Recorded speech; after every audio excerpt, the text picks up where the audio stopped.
Okay, good afternoon, students. This is Dr. Shubkhair here.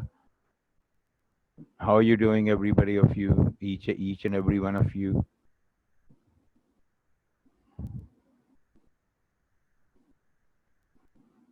Okay, what is supposed to be the strength of your class, by the way? I can see only 43 students here. Isn't it that you should be a full 50 students here?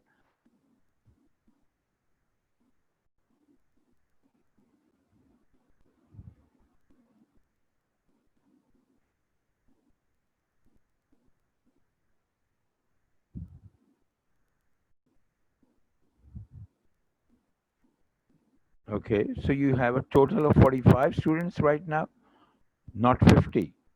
So 5 seats are still vacant. That's what you are telling me?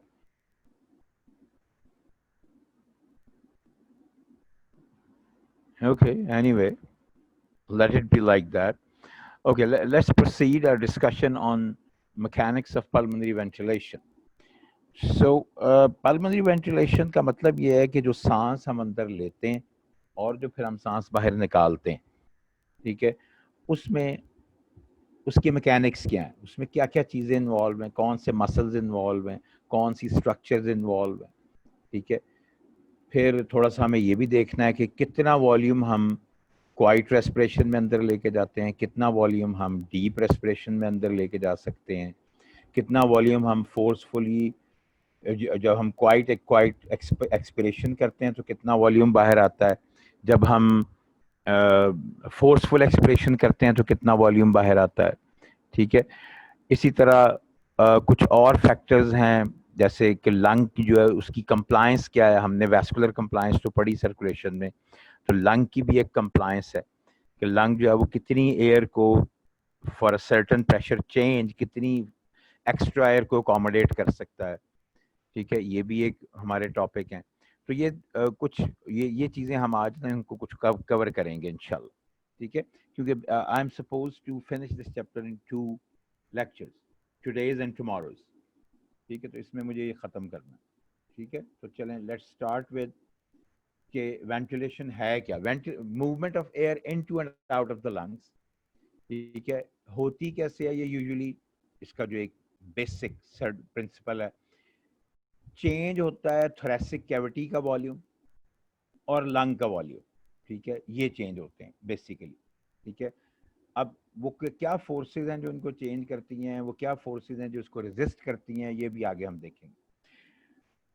During inspiration, general principle, as a general rule, during inspiration thoracic cavity would expand and intrapleural pressure becomes more negative. अब ये intrapleural pressure क्या है, आप खैर पहले तो पढ़ चुके हैं, लेकिन आज भी हम इसको रिवाइज करेंगे। अभी आप सिर्फ इसको इतना याद कर लें कि ड्यूरिंग इंस्पिरेशन थोरेसिक कैविटी जो है वो एक्सपैंड करती है, ठीक है, इट इंक्रीजेज इट्स वॉल्यूम, ठीक है। थोरेसिक कैविटी का जो अपना वॉल्यूम है वो बढ़ जाता है और इंट्राप्लूरल प्रेशर जो है वो ज़्यादा नेगेटिव हो जाता है, यानी कि वो कम हो जाता है। एंड ड्यूरिंग एक्सपिरेशन एग्जैक्टली इसके अपोजिट होता है, थोरेसिक कैविटी शॉर्टन हो जाती है और एल्वेलर प्रेशर जो है वो या इंट्रापुलर प्रेशर या एल्वेलर प्रेशर जो है वो इंक्रीज कर जाता है, जिसकी वजह से इंट्रापुलर प्रेशर जो है वो कम हो जाता है, पॉजिटिविटी की तरफ चला जाता है। It becomes less, it becomes less negative, ठीक है। इस पे भी हम इन तीनों प्रेशर्स पे अभी हम बात करेंगे, ठीक है। ट्रांसपल्मोनरी प्रेशर पे, प्लूरल प्रेशर पे, और जो ये हमारा है इंट्रापुलर प्रेशर पे और एल्वेलर प्रेशर पे और ट्रांसपल्मोनरी प्रेशर पे, इन तीनों पे भी हम बात करेंगे। उससे पहले हम इसकी थोड़ी सी जो प्योर जो स्ट्रक्चर है हमारी थोरेसिक केज का और उसको कौन से मसल्स उसको हैंडल कर रहे हैं, जरा let's have a look at that. तो ये आपकी बुक की डायग्राम है प्रोबेबली गार्टन की। दिस इज एक्सपिरेशन, ठीक है, ये फेज एक्सपिरेशन की है, ये इंस्पिरेशन की है। बेहतर है कि हम पहले इंस्पिरेशन को स्टडी करें, तो जो चीज़ें इंस्पिरेशन में हो रही हैं एग्जैक्टली उसके अपोजिट एक्सपिरेशन में हो जाएंगी, तो समझना आसान हो जाएगा। और क्योंकि ये लेबल्ड भी इंस्पिरेशन बेहतर है, तो इसलिए हमें बहुत ज़्यादा यहाँ पे आसानी हो जाएगी। तो स्टार्टिंग विद के इसमें एलिवेटेड रिब केज है, ठीक है, इंक्रीज्ड वर्टिकल डायमीटर है, यानी कि इसमें एंट्रोपोस्टीरियर डायमीटर भी बढ़ता है, ठीक है, इंक्रीज्ड एपी डायमीटर, यानी कि एंट्रोपोस्टीरियर डायमीटर भी बढ़ता है, यानी कि फ्रॉम स्पाइन टू स्टर्नम, क्योंकि जब रिब केज अपलिफ्ट होगी, ठीक है, तो ऑफ कोर्स जो हमारी थोरेसिक कैविटी है उसका वॉल्यूम बढ़ेगा, ठीक है, जिसकी वजह से उसका इंक्रीज्ड एपी डायमीटर होगा। इसके साथ फिर जो एक्सटर्नल इंटरकॉस्टल्स एक्ट करते हैं, ठीक है, ड्यूरिंग इंस्पिरेशन कौन से एक्ट करते हैं? एक्सटर्नल इंटरकॉस्टल्स, और इंटरनल इंटरकॉस्टल्स जो है वो रिलैक्स्ड रहते हैं, ठीक।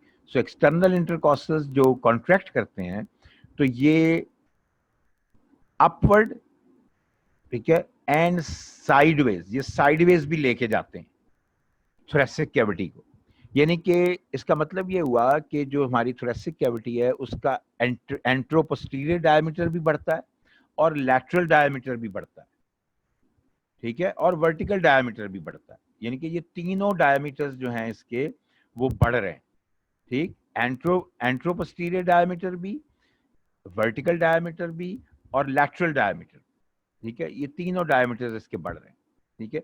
इसका मतलब है कि it will accommodate more air, pressure will go down, ठीक है, it will have the capability of accommodating more air because it will give the lungs to space to expand. जब ये हमारी thoracic cavity expand करेगी तो lungs को भी ज्यादा जगह मिल जाएगी expansion के लिए, ठीक है, तभी उनमें एयर जाएगी ना, ठीक है, तो एयर का अंदर जाना इजी हो जाता है। तो ये इसकी बेसिक चीजें।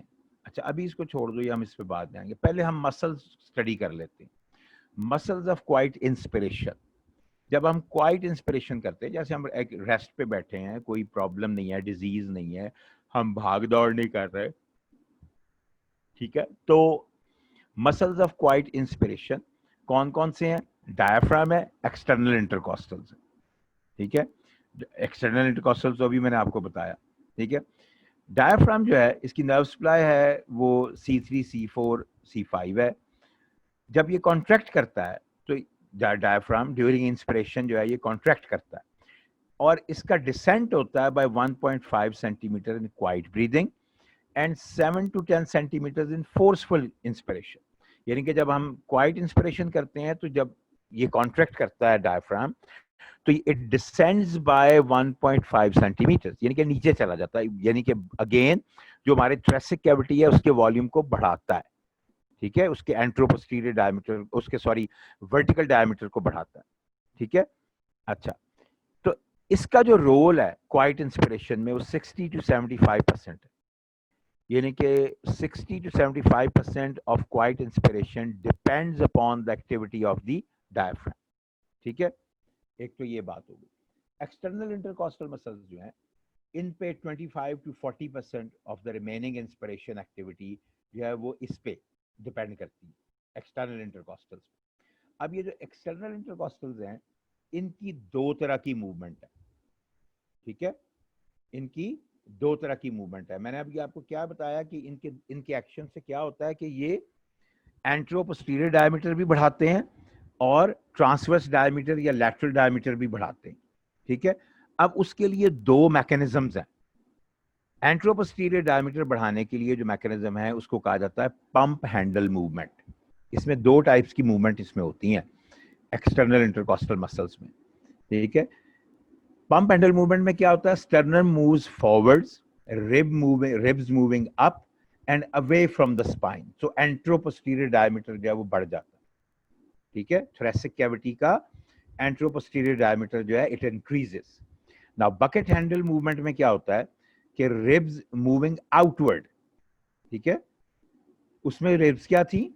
अपवर्ड मूव कर रही थी, ठीक है, और स्टर्नम जो है वो फॉरवर्ड मूव कर रहा था। इसमें जो है वो ribs they are moving outward. अब आउटवर्ड मूव करने का मतलब ये है कि ट्रांसवर्स डायमीटर जो है या जो लैटरल डायमीटर है वो बढ़ जाएगा, ठीक है। ये इनकी डायग्राम है इन दोनों मूवमेंट्स की, ये वाली, ये जो है वो पंप हैंडल है, ठीक है, और ये बकेट हैंडल, ठीक। इसमें देखो, इसमें ट्रांसवर्स डायमीटर बढ़ता है और इसमें जो है वो एंट्रो पोस्टीरियर डायमीटर बढ़ता है, ठीक है। तो ये दो टाइप्स की मूवमेंट्स हैं जो कि कंट्रोल कर रही हैं, and these are being performed by external intercostals and these are being performed during inspiration, ठीक है। तो जो ये बकेट हैंडल मूवमेंट है, ये जो सॉरी ये जो पंप हैंडल मूवमेंट है, ये anteroposterior diameter of thoracic cavity को डील कर रही है और उसको कंट्रोल कर रही है, उसको एनहांस करती है ड्यूरिंग इंस्पिरेशन। और ये जो बकेट हैंडल मूवमेंट है, ये ट्रांसवर्स डायमीटर या लैटरल डायमीटर जिसको हम कह सकते हैं, ये उसको इंक्रीज करती है और उसको कंट्रोल करती है ड्यूरिंग इंस्पिरेशन, ठीक है। तो ये इसकी छोटी सी, अच्छा जी, अब ये तो हो गया, हमने कहा कि जी क्वाइट इंस्पिरेशन में कौन से मसल मूव कर रहे थे। अब हम देखते हैं कि एक्सेसरी इंस्पिरेटरी मसल्स कौन से हैं, ये कब काम करेंगे, ड्यूरिंग फोर्सफुल इंस्पिरेशन, ठीक है, या जब हम एक्सरसाइज कर रहे हैं, या अगर बंदा कोई एस्थमेटिक है, ठीक है, तो उसमें फिर ये इन प्ले आ जाते हैं, इनका रोल आता है, फिर इनका रोल आता है। Sternocleidomastoid, pectoralis minor, serratus anterior and scaleni, ये चार मसल्स हैं जो कि किसमें, फोर्सफुल इंस्पिरेशन में, एक्सरसाइज में या एस्थमा में इनटू प्ले आ जाते हैं, ठीक है। क्योंकि इन सब चीजों में बेसिकली हमें फोर्सफुली इंस्पायर करना पड़ता है, एक्सरसाइज में भी और एस्थमा में, या अगर हम वॉलंटरली भी फोर्सफुल इंस्पिरेशन करें तो ऑफ कोर्स तब भी हमें फोर्सफुल इंस्पिरेशन करनी ही पड़ेगी ना। तो तब ये मसल्स जो हैं वो इन प्ले आ जाते हैं, sternocleidomastoid, pectoralis minor, serratus anterior and scaleni, ठीक है। तो ये अब हमने ये भी देख लिया कि क्वाइट इंस्पिरेशन के मसल्स कौन से हैं और फोर्सफुल इंस्पिरेशन के मसल्स कौन से। अब हम आ जाते हैं एक्सपिरेशन पे, ठीक है। ये जो है ना कॉन्सेप्ट के जी जो इंस्पिरेटरी मसल्स कौन से हैं, क्वाइट और फोर्सफुल, एंड एक्सपिरेटरी मसल्स कौन से हैं, अगेन क्वाइट एंड फोर्सफुल, ये बड़ा इंपॉर्टेंट कॉन्सेप्ट है और ये यूनिवर्सिटी क्वेश्चन है, ठीक है। ये मैकेनिक्स ऑफ वेंटिलेशन जब आते हैं तो ये बड़ा इंपॉर्टेंट क्वेश्चन, ये यूनिवर्सिटी क्वेश्चन है और बड़ा फ्रीक्वेंट यूनिवर्सिटी क्वेश्चन, ठीक है। Okay, so muscles of expiration में क्वाइट, पहले हम क्वाइट एक्सपिरेशन के देख लेते हैं। क्वाइट एक्सपिरेशन जो है ये एक पैसिव प्रोसेस है, जो क्वाइट इंस्पिरेशन था वो एक एक्टिव प्रोसेस था, ठीक है। लेकिन ये जो क्वाइट एक्सपिरेशन है ये एक पैसिव प्रोसेस है, इसमें सिर्फ क्या होता है कि इंस्पिरेटरी मसल्स जो है वो रिलैक्स कर जाते हैं, जैसे हमने इस डायग्राम में देखा था, ये जो डायग्राम, ठीक है, कि इसमें देखो ना क्या हो रहा है, ड्यूरिंग इंस्पिरेशन जो रिब केज है वो अपवर्ड, आउटवर्ड एंड फॉरवर्ड उसकी मूवमेंट हो रही है, upward, outward and forward, to increase the volume of the thoracic cavity. During expiration क्या हो रहा है, इसकी मूवमेंट क्या हो रही है, downward, inward and downward, inward, इसकी इनके डाउनवर्ड और इनवर्ड एंड, और इसकी जो है वो मूवमेंट हो रही है, यानी कि ये थोरेसिक कैविटी के वॉल्यूम को कम कर देगा, ठीक है। कम करेगा तो लंग्स पे प्रेशर पड़ेगा, लंग्स पे प्रेशर पड़ेगा तो एल्वियोलाई से एयर निकल के बाहर थ्रू नोज हमारे एक्सटर्नल एटमॉस्फेयर में जाएगी, ठीक है। तो ये जरूरी है कि ड्यूरिंग एक्सपिरेशन जो है वो हमारा थोरेसिक कैविटी का जो वॉल्यूम है वो कम हो जाए, ठीक। तो वो इस तरह से होता है। अच्छा जी, अब हम आगे मसल एक्सपिरेशन पे दोबारा। अ passive process, inspiratory muscles relax. Inspiratory muscles हमने कहा था कि जो डायफ्राम है वो 60 to 65% जो है वो उसमें उसका रोल है, ठीक है। तो इसमें क्या होता है कि थोरेसिक कैविटी जैसे मैंने बताया कि उसका वॉल्यूम कम हो जाता है, एल्वियोलर प्रेशर बढ़ जाता है, प्लूरल प्रेशर जो है वो लेस नेगेटिव हो जाता है, ठीक है। प्लूरल प्रेशर जो है वो it becomes less negative। Forceful expiration में क्या क्या होगा, इंटरनल इंटरकॉस्टल मसल्स जो हैं और एब्डोमिनल मसल्स जो हैं वो इन प्ले आ जाते हैं। क्वाइट एक्सपिरेशन में इंटरनल इंटरकॉस्टल्स कोई खास अपना पार्ट प्ले नहीं कर रहे, उसमें मेन चीज क्या है कि डायफ्राम जो है वो रिलैक्स कर रहा है और इंटरनल इंटरकॉस्टल्स जो है वो भी रिलैक्स कर रहे हैं, ठीक है। यानी कि जो इंस्पिरेटरी मसल्स हैं वो रिलैक्स कर रहे हैं। ठीक है। लेकिन जब हम फोर्सफुल एक्सपिरेशन पे आते हैं तो इंटरनल इंटरकॉस्टल मसल्स जो हैं और एब्डोमिनल मसल्स जो हैं ये एक्टिवली पार्टिसिपेट करते हैं। ठीक है। डायफ्राम ऑफ कोर्स वो इसमें भी रिलैक्स करेगा। ठीक है। Into thoracic cavity pushing lungs upward. During inspiration क्या हुआ था, डायफ्राम नीचे गया था, उसका डिसेंट हुआ था, लेकिन ड्यूरिंग एक्सपिरेशन ये अपवर्ड मूव करेगा ताकि एयर लंग्स पे प्रेशर डाला जाए और एयर को वहां से बाहर निकाला जाए। ठीक है। सो मसल जो है वो एलिवेट करते हैं रिब केज को। ठीक है। मसल जो एलिवेट कर रहे हैं रिब केज को ड्यूरिंग इंस्पिरेशन, वो जो है वो रिलैक्स कर जाते हैं, वो काम नहीं कर रहे। ठीक है। And those depressing it help in expiration. ठीक है। जो उसको डिप्रेस करते हैं यानी कि इंटरनल इंटरकॉस्टल्स, वो एक्सपिरेशन में हेल्प करते हैं। ठीक है। अब ये 3 प्रेशर्स हैं जिनको हम पढ़ते हैं, अब पढ़ते हैं हम इनको। ठीक है। ये एक चार्ट है जिसमें उसने एक्स एक्सिस पे इंस्पिरेशन और एक्सपिरेशन दिखाई है। ठीक है।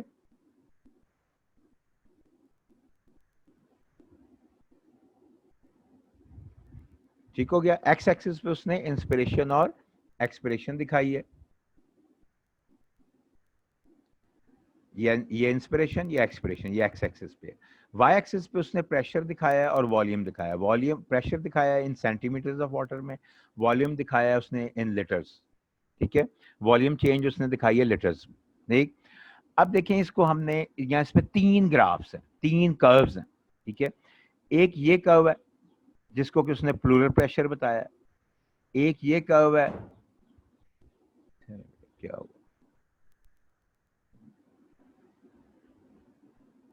ठीक है, मोर डूम लाइक, वेरी गुड, ठीक है, बिल्कुल वो मोर डूम लाइक बन जाता है ड्यूरिंग एक्सपिरेशन। ठीक है। अच्छा, तो ये डायफ्राम की बात हो रही थी। ठीक है। अच्छा जी, तो ये प्लूरल प्रेशर जो है इसको भी हम स्टडी करेंगे, जो एल्वेलर प्रेशर है इसको भी करेंगे, इनके दरमियान इन दोनों का डिफरेंस जो है ट्रांसपल्मोनरी प्रेशर इसको भी करेंगे और लंग वॉल्यूम को भी करेंगे। इन सब चीजों को हमने साथ लेके चलना। ठीक है। तो अब हम ये देखते हैं कि during the phase of inspiration in pressures पे क्या इफेक्ट आता है और लंग वॉल्यूम पे क्या इफेक्ट आता है। तो अभी हम बात करेंगे यहां से यहां तक की, during that is the phase of inspiration. तो इसमें हम ये देखते हैं कि प्लूरल प्रेशर जो है वो 5 से कम होके ऑलमोस्ट साढ़े, यानी कि माइनस, ऑलरेडी माइनस में है, -5 सेंटीमीटर ऑफ वाटर से कम होके ड्यूरिंग इंस्पिरेशन ये -7.5 सेंटीमीटर ऑफ वाटर पे चला जाता है। ठीक है। ये कौन सा है, प्लूरल प्रेशर। ठीक है। इसी तरह हम देखते हैं कि जो हमारा एल्वेलर प्रेशर है वो +1 से कम होके -1 पे आ जाता है, +1 से ऑलमोस्ट कम होके -1 पे आ जाता है। ठीक है। तो इसका मतलब ये है कि एल्वेलर प्रेशर भी कम हुआ, यानी कि वो pressure which is with in the alveoli. ठीक है। प्लूरल प्रेशर वो है जो कि एल्वेल, जो कि प्लूरल कैविटी में है। प्लूरल प्रेशर कहाँ है, प्लूरल कैविटी में। और प्लूरल कैविटी काहे से बनती है, can somebody tell me that, कि जो प्लूरल कैविटी है वो कैसे बनती है, या प्लूरल स्पेस कह लें वो कैसे बनती है। एल्वेलाई को तो हमें पता है ना कि जी एल्वेलाई में एक प्रेशर होता है, वो तो एल्वेलर प्रेशर हो गया। ड्यूरिंग इंस्पिरेशन डिफरेंट होता है, ड्यूरिंग एक्सपिरेशन डिफरेंट होता है। ये प्लूरल प्रेशर जो है ये कहां से आता है, और ये प्लूरल कैविटी क्या चीज है, प्लूरल कैविटी क्या चीज है, कोई बच्चा बता सकता है।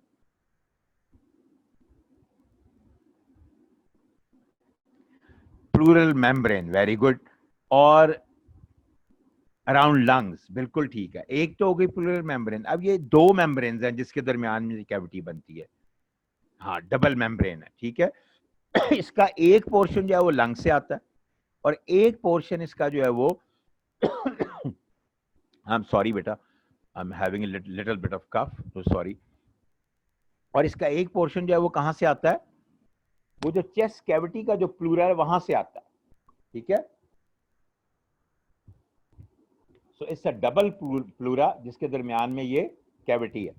एक कहां से आ रहा है, प्लूरा लंग से आ रहा है, और एक चेस्ट कैविटी के प्लूरा से आ रहा है। तो क्योंकि ये अराउंड द लंग्स होता है इसलिए ये प्रेशर जो है वो लंग पे एक्सर्ट करता है।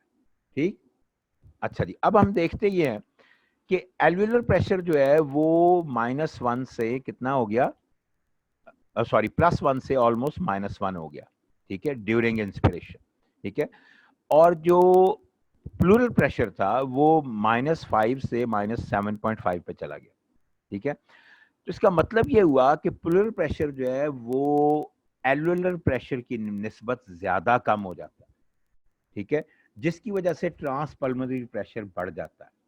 तो जब भी ये होगा कि प्लूरल प्रेशर जो है वो कम हो जाएगा, ज्यादा कम हो जाएगा, तो इसका मतलब ये है कि लंग्स के अराउंड प्रेशर जो है वो कम हो जाएगा।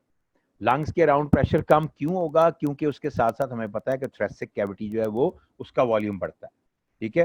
तो लंग्स के अराउंड जब वॉल्यूम कम हो जाएगा तो लंग्स के अराउंड जब प्रेशर कम हो जाएगा तो lungs will be would be at ease to expand, उनके लिए एक्सपैंड करना आसान हो जाएगा।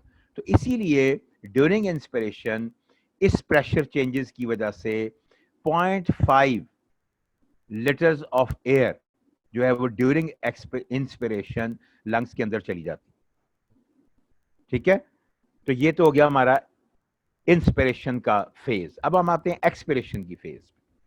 एक्सपिरेशन की फेज में क्या हो रहा है, प्लूरल प्रेशर जो है वो वापस 7.5 से वापस -7.5 से वापस -5 पे चला गया, ठीक है। यानी कि अब लंग्स के अराउंड जो प्रेशर है वो बढ़ गया है, ठीक है।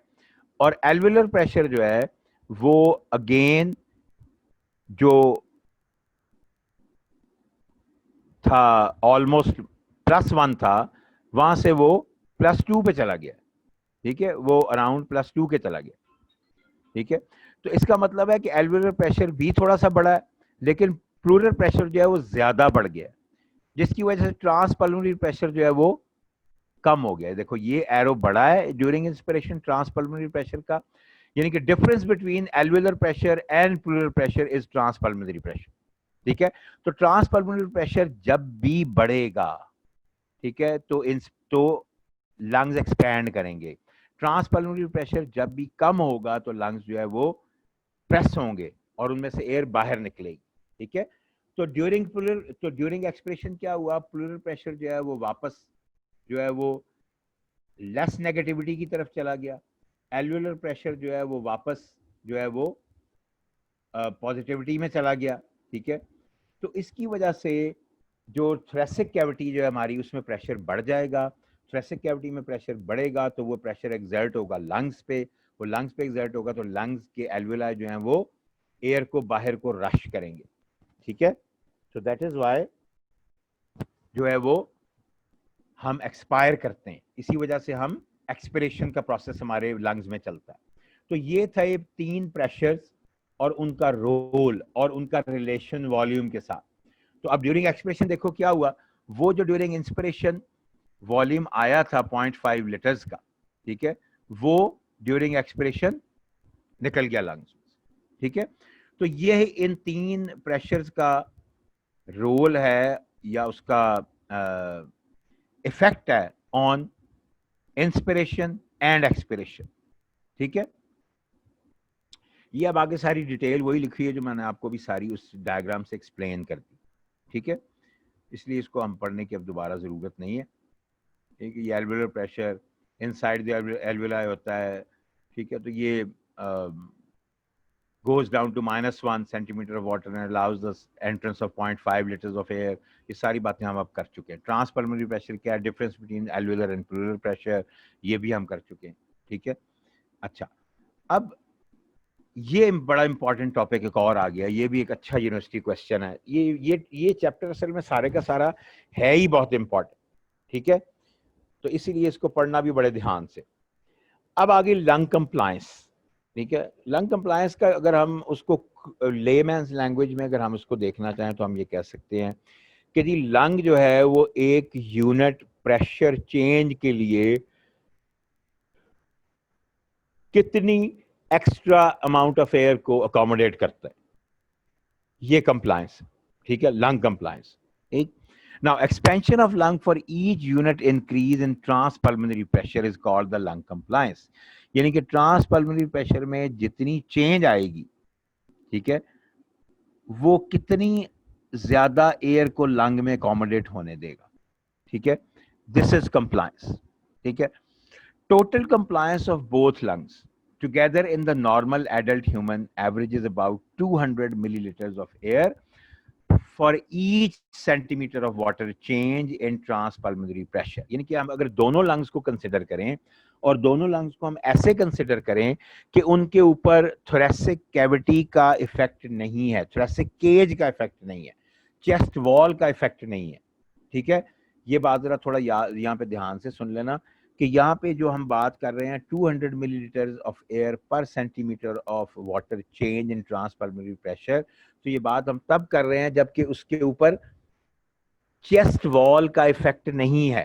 क्योंकि हमने क्या कहा था कि ड्यूरिंग कि चेस्ट वॉल को ड्यूरिंग इंस्पिरेशन जो है वो अपलिफ्ट मिलती है और ड्यूरिंग एक्सपिरेशन चेस्ट वॉल जो है वो लंग्स के ऊपर गिरती है, ठीक है, ऐसा ही है ना।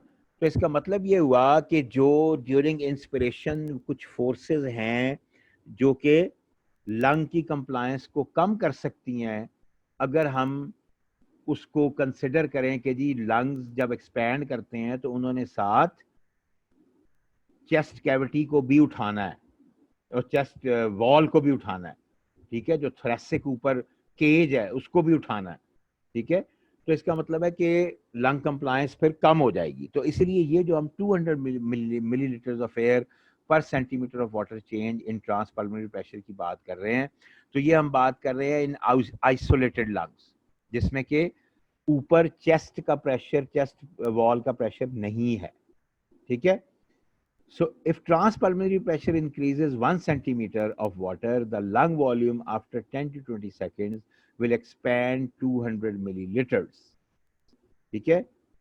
ये 10 to 20 seconds जो है ना, ये बेसिकली उसने दिए हैं कि चीजें आपस में एक दूसरे को इक्विलिब्रेट कर लें, उनका इक्विलिब्रियम डेवलप हो जाए, ठीक है, तो तब ये चेंजेस आएंगे, ठीक है। आप इसको बहुत ज्यादा इस पे सोचना आपके लिए जरूरी नहीं है, बस आप ये याद रखें कि for each transpulmonary pressure change of 1 centimetre of water जो लंग्स में एक्सपेंशन है वो 200 मिलीलीटर्स की होती है, and that is why we call it compliance of the lungs, ठीक है। अच्छा जी, आगे चलते हैं। अब ये कंप्लायंस जो है ये डिपेंड किन चीजों पे करती है, क्या चीजें हैं जो इसको कम करने की कोशिश कर रही हैं, क्या चीजें हैं जो इसको बढ़ाने में हमें हेल्प करती हैं। So elastic forces of the lungs, elastic forces of the lungs जो है ना, ये दो तरह की हैं। एक तो वो इलास्टिक फोर्सेस हैं जो अपने लंग के टिश्यू की वजह से, कि लंग का टिश्यू जो है ना उसमें दो तरह के बेसिक फाइबर्स है, ठीक है। एक जो है वो इलास्टिन फाइबर्स हैं और एक जो है वो कोलेजन फाइबर्स, ठीक है। और ये लंग पैरेन्काइमा में इंटरवोवन होते हैं। तो इनकी वजह से जो elastic forces of lung tissue हैं वो इनकी वजह से बनती, ठीक है, इलास्टिन और कोलेजन फाइबर्स की वजह से, ठीक है। तो ये तो हो गई elastic forces of the lung tissue.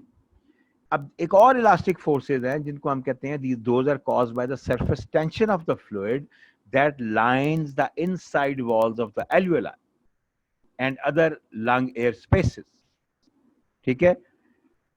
तो जो 1/3 इलास्टिक फोर्सेस ऑफ लंग्स का शेयर है वो आता है elastic forces of lung tissue से, यानी कि कोलेजन और इलास्टिन फाइबर्स से, और जो 2/3 है वो आता है सरफेस टेंशन से, ठीक है। अब हम इनको थोड़ा थोड़ा बारी बारी देख लेते हैं कि ये जो खास तौर से सरफेस टेंशन को हम ज्यादा डिटेल में देखेंगे। क्या हम कह रहे हैं कि सरफेस टेंशन की वजह से जो इलास्टिक फोर्सेस जनरेट होती हैं, ठीक है, वो 2/3 of total elastic forces of lungs बनाती हैं, ठीक है। और जो इलास्टिक फोर्सेस जनरेट हो रही हैं इलास्टिन और कोलेजन फाइबर्स की वजह से वो 1/3 of total lung elastic forces को वो रिप्रेजेंट कर रही, ठीक है। अच्छा जी, अब हम देखते हैं कि इलास्टिक फोर्सेस और lung tissue are determined mainly by elastin fibres and collagen fibres, जैसे अभी हमने बात की, and they are interwoven among the lung parenchyma, ठीक है। नाउ ये जो टिश्यू इलास्टिक फोर्सेस है, या अगर आप इवन सरफेस टेंशन वाली इलास्टिक फोर्सेस भी ले लें, तो इन दोनों का एम क्या है, ये करती क्या है, ये दे हैव द टेंडेंसी कि ये लंग्स को कोलैप्स करवाती, ये लंग्स को बजाय कि उसको एक्सपैंड करने में हेल्प करें, ये लंग्स को कोलैप्स करवाती। ठीक है। Now the tissue elastic forces tending to cause collapse of the air filled lung represent only about 1/3 of the total lung elasticity. ये जो मैंने आपको बात बताई है, ठीक है, कि जो टिश्यू इलास्टिक फोर्सेस हैं वो 1/3 of the total 1/3 of the total lung elasticity को रिप्रेजेंट करती हैं।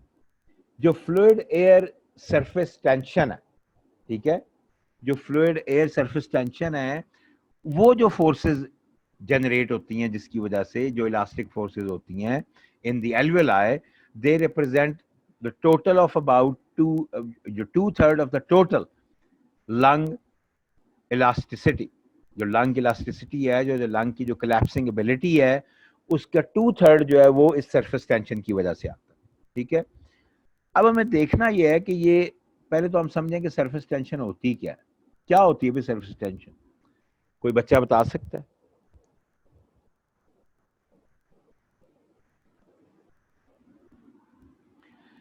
कि ये सरफेस टेंशन होती क्या है और ये क्यों जनरेट होती है? एनीबडी? अच्छा चलो मैं बता देता हूँ। सरफेस टेंशन जो है ये एक फिनोमिनन है, एक फिजिक्स का फिनोमिनन है। ठीक है, कि जब भी किसी जैसे वाटर सरफेस ही ले लें आप, तो वाटर सरफेस पे जो मॉलिक्यूल्स होते हैं they have great attraction for each other. ठीक है, इसलिए वो जो है वो जो वाटर की जो सरफेस होती है उसको वो रखते हैं कॉइल्ड सा। ठीक है, उसको वो वाटर मॉलिक्यूल्स को बहुत एक दूसरे के नजदीक रखते हैं, यानी कि वो स्ट्रेचिंग को रेजिस्ट करते हैं और वो रिकॉइल को फेवर करते हैं। यानी कि इसकी एक बहुत बड़ी एग्जांपल जो है ना, और ये कहाँ होता है सबसे ज्यादा, सरफेस टेंशन सबसे ज्यादा तब वहां होती है जहां पे कि फ्लूइड एयर इंटरफेस बनता है, जहां पे फ्लूइड एयर इंटरफेस बनता है, जहां पे यानी कि फ्लूइड और एयर का आपस में टाकरा होता है, उस जगह पे सरफेस टेंशन जो है वो मैक्सिमम होती है। तो अगर हम एक बर्तन में अगर पानी रख दें तो जाहिर है जो उसकी सरफेस है वाटर की, वहां पे सबसे ज्यादा टाकरा होगा फ्लूइड का और एयर एयर का आपस में, इसीलिए वहां पे सरफेस टेंशन जो है वो मैक्सिमम होती है। और वहां पे जो attraction for the neighbouring water molecules है वो बहुत ज्यादा होती है, इतनी ज्यादा होती है कि they have the tendency to recoil.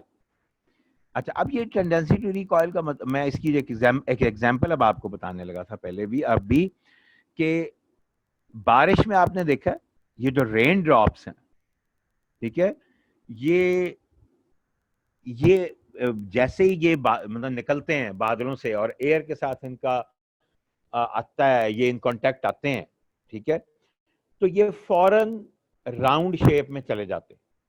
क्यों? क्योंकि जो फ्लूइड एयर इंटरफेस बना, क्योंकि जो फ्लूइड एयर इंटरफेस बना वो इतना स्ट्रांग था कि उसने जो फ्लूइड की सरफेस थी उसको राउंड कर दिया और उसे ड्रॉप की शक्ल में बना दिया, तो रेन ड्रॉप बन जाता।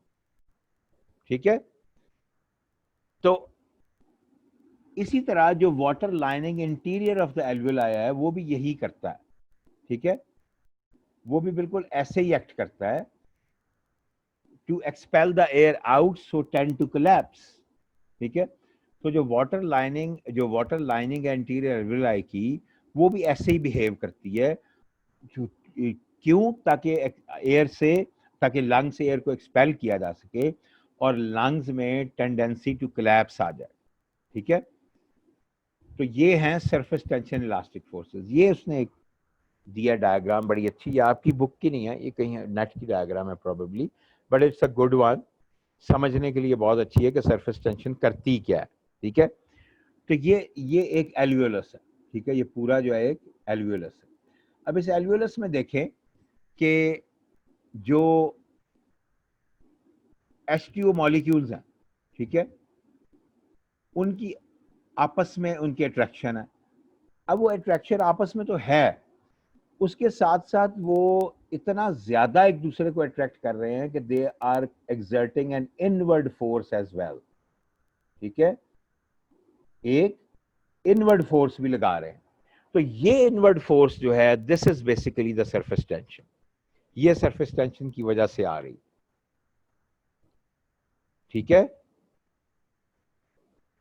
तो आपका जो एल्वियोलस है वो जब उसने एयर को एक्सपेल करना होता है तो ये जो इनवर्ड फोर्सेस है ये बढ़ जाती हैं, एल्वियोलस थोड़ा सा कोलैप्स करता है, कॉन्ट्रैक्ट कर जाता है, कोलैप्स करता है, जिसकी वजह से एयर जो है वो इससे रश करती।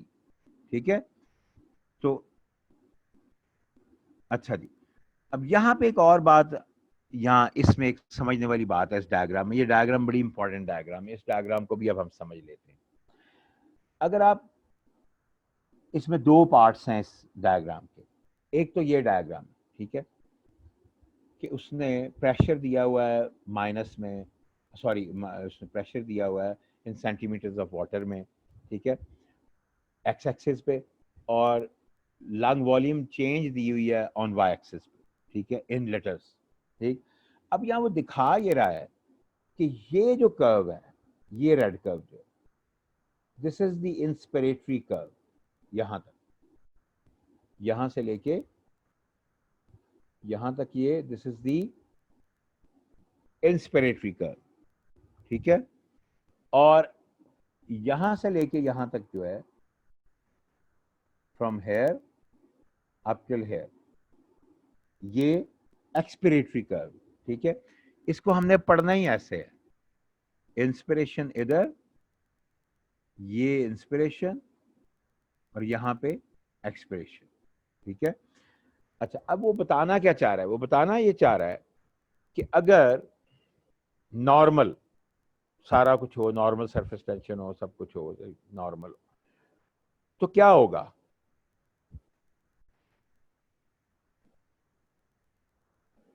0.5 लीटर्स ऑफ एयर लंग में जाने के लिए हमें प्रेशर चेंज देखें कितनी चाहिए, ऑलमोस्ट 2.5 या 2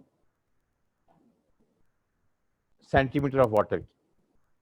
ठीक है, 0.5, ये देखो, ये यहां से लेके यहां तक 0.5 लीटर्स ऑफ चेंज है, जो कि इस प्रेशर की चेंज में आई है, यानी कि -4 से लेके -6 तक जब प्रेशर चेंज आई है, नेगेटिव में आई है, तो कितना वॉल्यूम अंदर चला गया है? 0.5 लीटर्स वॉल्यूम अंदर चला गया। ठीक है, ये तो उसने एक हमें कॉन्सेप्ट दिया बेसिक सा, ये हम पहले भी कर चुके। ये थोड़ा जो है ना, ये थोड़ा सा मुश्किल है, मुश्किल तो नहीं है, लेकिन मैं कहता हूँ कि ये थोड़ा सा समझने वाली बात है। इसमें समझने वाली बात यह है कि हमने भी ये कहा था कि जहां पे सिर्फ सेलाइन होगा, यहाँ सिर्फ फ्लूइड होगा, ठीक है, तो वहां पे कभी भी सरफेस टेंशन डेवलप नहीं होगी, अनलेस कि वो उसका एयर के साथ वो इन कांटेक्ट ना आए। ठीक है, तो ये जो से यहाँ उसने अब दो लंग्स हमें दिखाए हैं, ये बेसिकली दो लंग्स हैं। ठीक है, ये सेलाइन फील्ड है और ये एयर फील्ड है, और ये दोनों लंग्स उसने हमें आइसोलेटेड दिखाए हैं। ठीक है, ये अलग अलग लंग्स हैं। ठीक है, एक में सेलाइन भरा हुआ है इसने, और एक में उसने एयर एयर एयर भरी हुई। अच्छा, अब वो बताना ये चाह रहा है कि जहां उसने उसको सेलाइन से भर दिया, ठीक है, तो वहां पे फ्लूइड जो है वो एयर के साथ इन कांटेक्ट नहीं आ सका, क्योंकि जिस जगह में एयर जाना था वहां उसने सेलाइन फिल कर दिया। ठीक है, तो इसका मतलब ये हुआ कि ये जो सेलाइन फिल्ड हमारा लंग है, इसमें the same amount of air, to inspire same amount of air we will require much more, a very small pressure change। इसके लिए हमें बहुत स्मॉल प्रेशर चेंज चाहिए होगी, क्योंकि इसमें फ्लूइड एयर इंटरफेस बनने की वजह से जो है वो सरफेस टेंशन बढ़ी नहीं। समझ गए मेरी बात? इसमें फ्लूइड एयर इंटरफेस बनने की वजह से सरफेस टेंशन बढ़ी नहीं, इसलिए इसमें जो to bring about a volume change of 0.5 litres, जो कि इसमें भी है। देखो 0.5 लीटर्स की वॉल्यूम चेंज इसमें भी है, इसमें भी है, लेकिन इसमें भी है। ये एक ऐसा ग्राफ है जिसमें कि कम से कम प्रेशर चेंज आई है फॉर दैट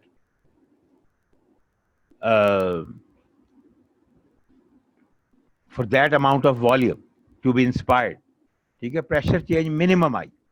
ठीक है, अगर हम इस डायग्राम को देखें जो एयर फील्ड है, एयर फील्ड है तो इसका मतलब है कि जो एल्वेलाई में फ्लूइड था, जो एल्वेलाई में जो एक बेसिक अमाउंट ऑफ फ्लूइड होती है, इसने उसके साथ जो है वो बना ली। ठीक है, इधर इसके साथ एयर जो है वो एयर फ्लूइड इंटरफेस बना और सरफेस टेंशन इंक्रीज हो गई। ठीक है, अब जब सरफेस टेंशन इंक्रीज हो गई तो इसका मतलब है लंग की कोलैप्सिंग एबिलिटी बढ़ गई।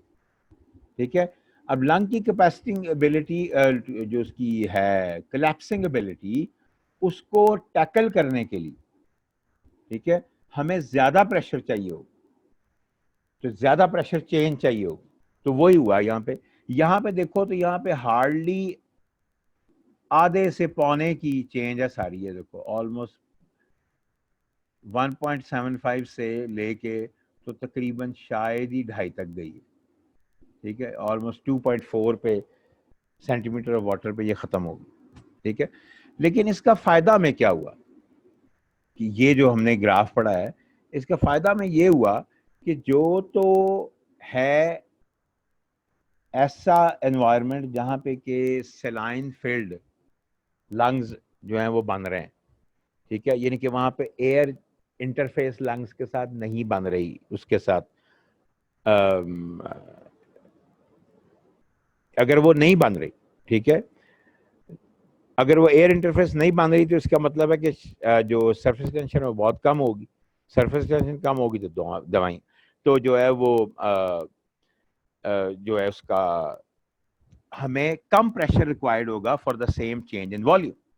ठीक है, और यहाँ पे क्योंकि एयर फील्ड था, यहाँ पे सरफेस टेंशन बढ़ गई due to the air fluid interchange की जो बना उसका सरफेस टेंशन, जो उसका बना इंटरफेस बना, उसकी वजह से सरफेस टेंशन बढ़ गई। तो उसको ऐसी सूरत में same amount of volume lungs में ले जाने के लिए हमें ज्यादा प्रेशर चेंज रिक्वायर्ड होगी। और यहाँ देखो ये ऑलमोस्ट 5 से 8 पे चली गई। ठीक है, यहाँ पे हार्डली 1 सेंटीमीटर ऑफ वाटर की चेंज हमें रिक्वायर्ड हुई और यहाँ पे हमें ऑलमोस्ट 3 सेंटीमीटर वाटर की चेंज जो हमें रिक्वायर्ड हो गई। तो ये यही इसका सारा कॉन्सेप्ट था। अच्छा जी, अब ये जो एल्वेलर सरफेस टेंशन है इसके बारे में कुछ और बातें हैं। एक कंपाउंड है जो लंग्स रिलीज करते हैं, ठीक है, एल्वेलाई रिलीज करते हैं, टाइप 2 एल्वेलर सेल्स जो है वो रिलीज करते हैं मेनली।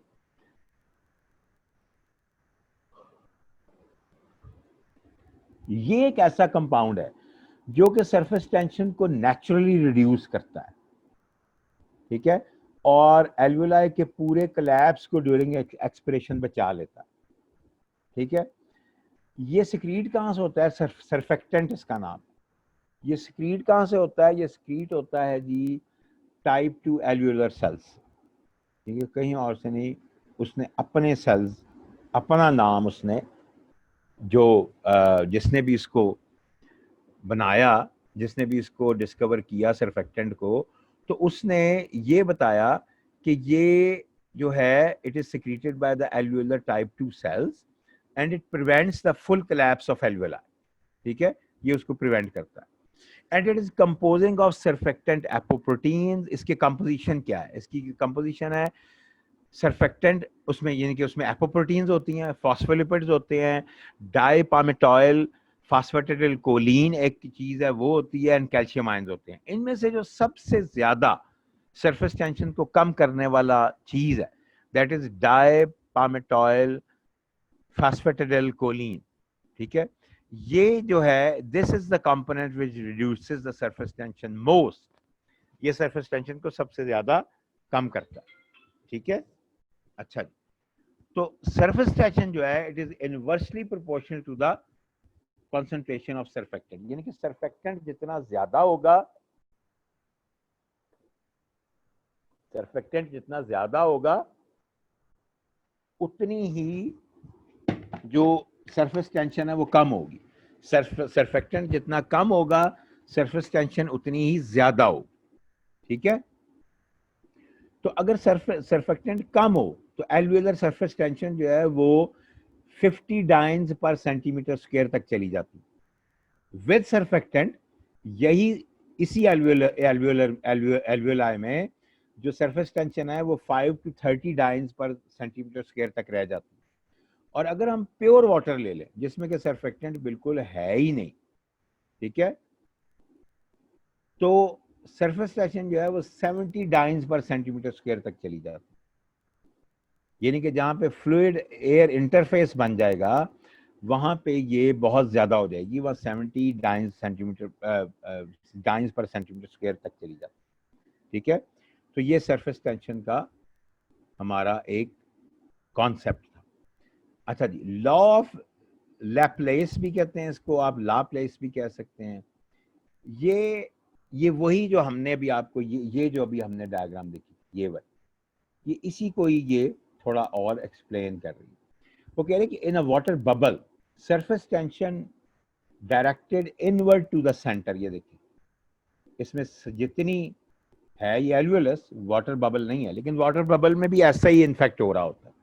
ठीक है, तो ये देखो हर जगह से हर पॉइंट से जो फोर्स है वो इनवर्ड है, टुवर्ड्स द सेंटर है। ठीक है, तो यही बेसिकली यहां पे हो रहा है। So in the water bubble भी यही हो रहा है, surface tension directed inward to the centre.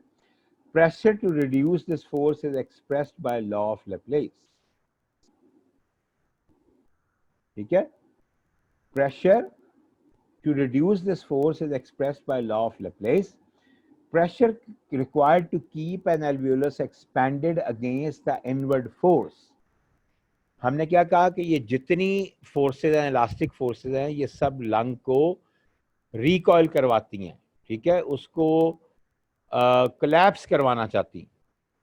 ठीक है, तो pressure required to keep an alveolus expanded against the inward forces, वो क्या है? वो टू फैक्टर्स है, दो फैक्टर्स है। एक तो सरफेस टेंशन है और एक रेडियस ऑफ एल्वियोलस है। ठीक है, अब सरफेस टेंशन तो हम देख चुके हैं कि जी जो सरफेस टेंशन है हमने कहा कि ये सरफेक्टेंट के इनवर्सली प्रोपोर्शनल है, जितना ज्यादा सरफेक्टेंट उतनी कम सरफेस टेंशन, जितना कम सरफेक्टेंट उतनी ज्यादा सरफेस टेंशन। ठीक है, तो अब यहाँ हम ये देखते हैं कि ये जो दो फैक्टर्स है surface tension and radius of alveolus, ठीक है, इनके क्या इफेक्ट हैं। ठीक, इनके इफेक्ट ये हैं कि P, ये फार्मूला है P is equal to 2TR। ठीक है, यानी कि प्रेशर रिक्वायर्ड जो होगा that it would be P। ठीक है, एंड टी क्या था हमारा? Surface tension. और R ये क्या होगा? Radius of alveolus. ठीक है, तो अगर हम इन सारी चीजों को कंसिडर करें तो जो फॉर्मूला बनता है प्रेशर का वो बनता है 2TR।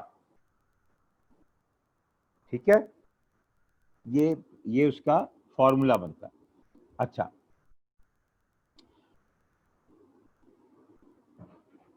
फ्लूइड जो लाइन करता है एल्वियोलाई को, ठीक है, फ्लूइड लाइनिंग एल्वियोलाई, उसकी वजह से जो है वो सरफेस टेंशन क्रिएट होती है।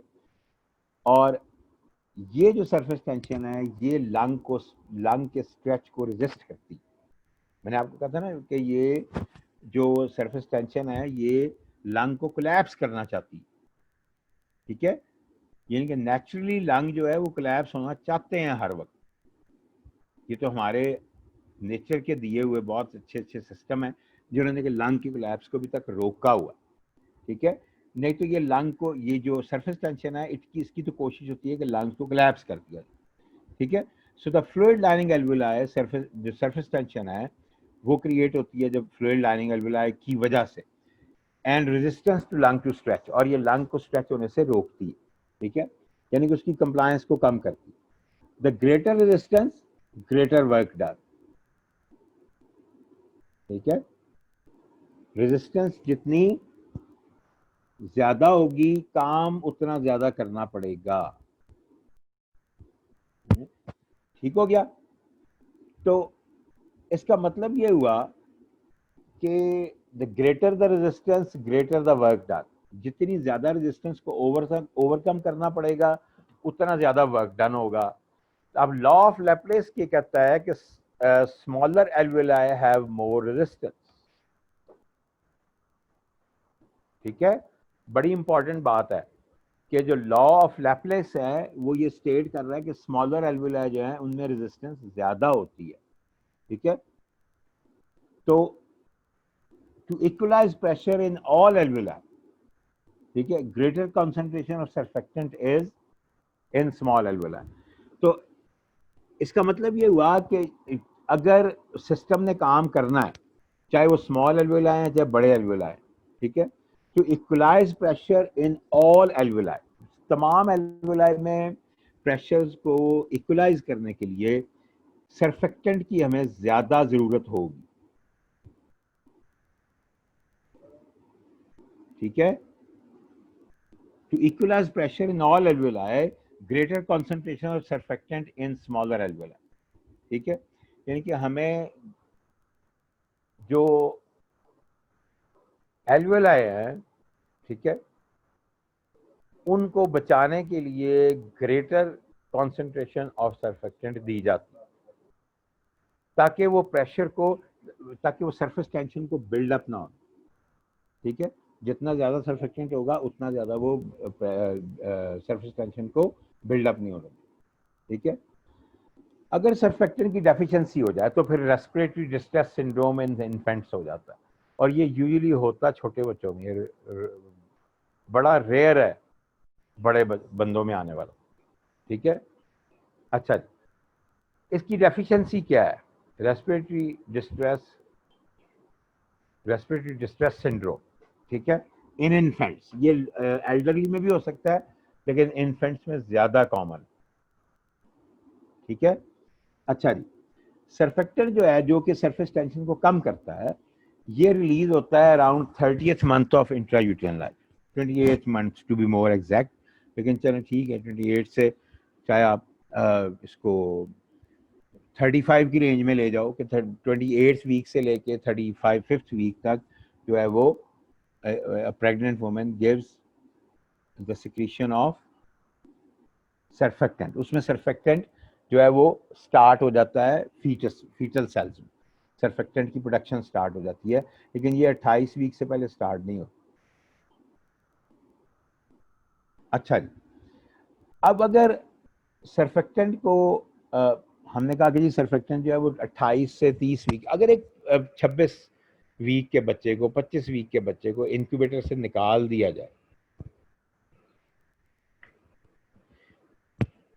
एक बच्चे को, या एक बच्चा प्री मेच्योरली डिलीवर हो जाए, यानी कि अभी वो 26, 27, 25 वीक्स का है और वो डिलीवर हो जाता है, तो उसके साथ क्या प्रॉब्लम्स आएंगी? उसके साथ प्रॉब्लम सबसे बड़ी ये आएगी कि उसके लंग्स में सर्फेक्टेंट नहीं है। सर्फेक्टेंट नहीं है तो वो उसका जो है ना कोलैप्स, वो बहुत बुरा होगा। ठीक है, अब वो कोलैप्स बहुत बुरा होगा, इसका मतलब ये है कि लंग्स एक्सपैंड नहीं कर सकेंगे। लंग्स एक्सपैंड नहीं कर सकेंगे तो इसका मतलब है कि लंग्स में एयर नहीं जाएगी। लंग्स में एयर नहीं जाएगी तो इसका मतलब है कि पूरी बॉडी को न्यूट्रिएंट्स जो है वो नहीं, ऑक्सीजन नहीं मिलेगी। ठीक है, तो ये जो कॉमन है, is more common in premature babies, babies of thyroid deficiency and diabetic and smoker mother. ये उनमें ये रेस्पिरेटरी डिस्ट्रेस सिंड्रोम ऑफ जो है